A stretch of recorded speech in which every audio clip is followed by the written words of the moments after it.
दोस्तों, मेरा नाम वीरेंद्र चौधरी और आज आपको बहुत ही मस्त कहानी सुनाने जा रहा हूँ। इस कहानी का नाम है मैं ही गरीब क्यों। तो चलिए शुरू करते हैं। बहुत समय पहले की बात है। एक गांव में धर्म उपदेश देने के लिए लगे हुए शिविर में भगवान गौतम बुद्ध पहुँचे। गांव के लोग अपनी अपनी समस्याएं लेकर उनके पास जाते और उनसे समाधान प्राप्त कर नई ऊर्जा के साथ वापस लौटते। गांव के बाहर एक गरीब राह में बैठा बुद्ध के पास आते जाते लोगों को निहारता रहता। उसने क्या देखा? दुखी चेहरा लिए भारी कदमों से लोग भगवान गौतम बुद्ध के शिविर में जाते और नई ऊर्जा के साथ चेहरे पर खुशी व आनंद लिए वापस लौटते। गरीब ने सोचा, क्यों न मैं भी भगवान के पास अपनी समस्या लेकर जाऊं। यह सोचकर हिम्मत करके वह भी शिविर की ओर चल देता है। शिविर में एक एक कर क्रमबद्ध तरीके से व्यक्ति को प्रवेश मिलता है, इसीलिए वह भी अपनी बारी की प्रतीक्षा करने लगा।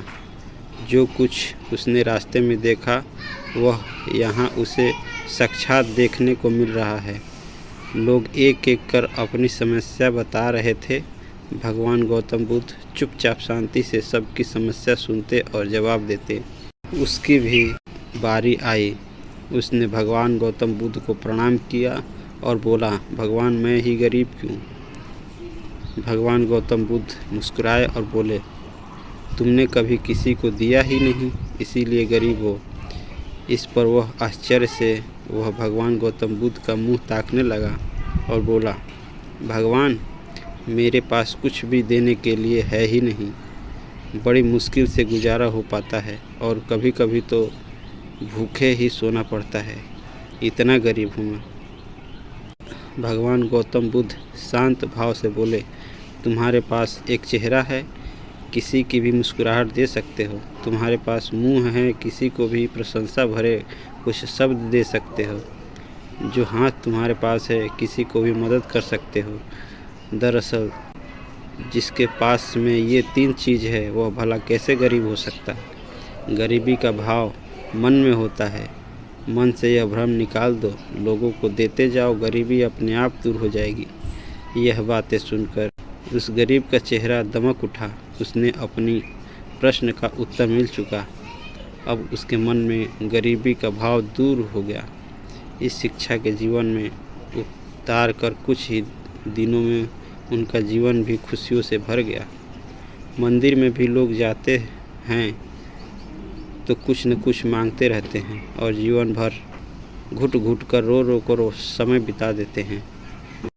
वे ईश्वर की कृपाओं को कभी हम समझे ही नहीं। जीवन की महत्वता को कभी हम जाना ही नहीं।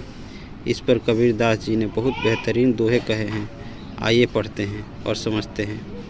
सबके पल्ले लाल है सभी साहूकार, गांठ खोल परखा नहीं या विधि रहा कंगाल।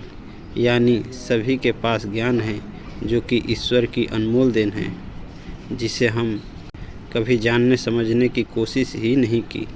इसीलिए हम सुख का आनंद नहीं ले पाते। मित्रों, मनुष्य जीवन का एक अनमोल अवसर है और विधाता की असीम कृपा का तोहफा है।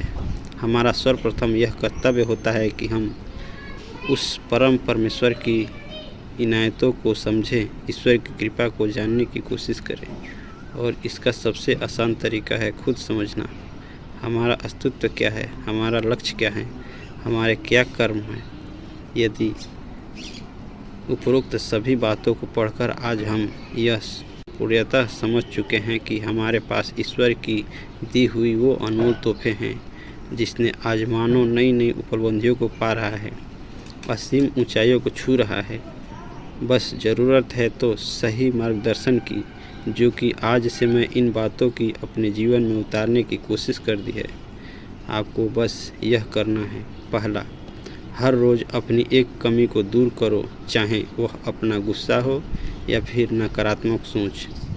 दूसरा, जब भी कुछ सोचो तो अच्छा सोचो। तीसरा, अगर कुछ करने का सोचा है तो तब तक उसके पीछे लगे रहो जब तक कि वह काम हो नहीं जाता। आजकल के दौर में अधिकतर लोग अपने जीवन से असंतुष्ट हैं। उन्हें लगता है कि मैं ही गरीब क्यों, मैं ही दूसरों से कमज़ोर क्यों हूँ। उन्हें अपने आप में दूसरों के मुकाबले कमी लगती है, वे इसका दोष भगवान को देते हैं, उन्हें अपने अस्तित्व का कारण ठहराते हैं। इस कहानी में आपको इस प्रश्न का संपूर्ण उत्तर मिल जाएगा और आप अपने जीवन से संतुष्ट भी महसूस करेंगे। तो बस इतनी सी थी ये कहानी। आप लोगों को यह शिक्षा प्रसिद्ध कहानी कैसी लगी मुझे कमेंट में ज़रूर बताइएगा और ऐसी कहानी को लेकर ज़रूर आता रहूँगा। तब तक के लिए आप मस्त रहें, स्वस्थ रहें, मुस्कुराते रहें। और दोस्तों, आप अगर हमारे चैनल पर नए हैं तो हमारे चैनल को सब्सक्राइब ज़रूर करें और लाइक करें, शेयर करें, शेयर करना ना भूलें।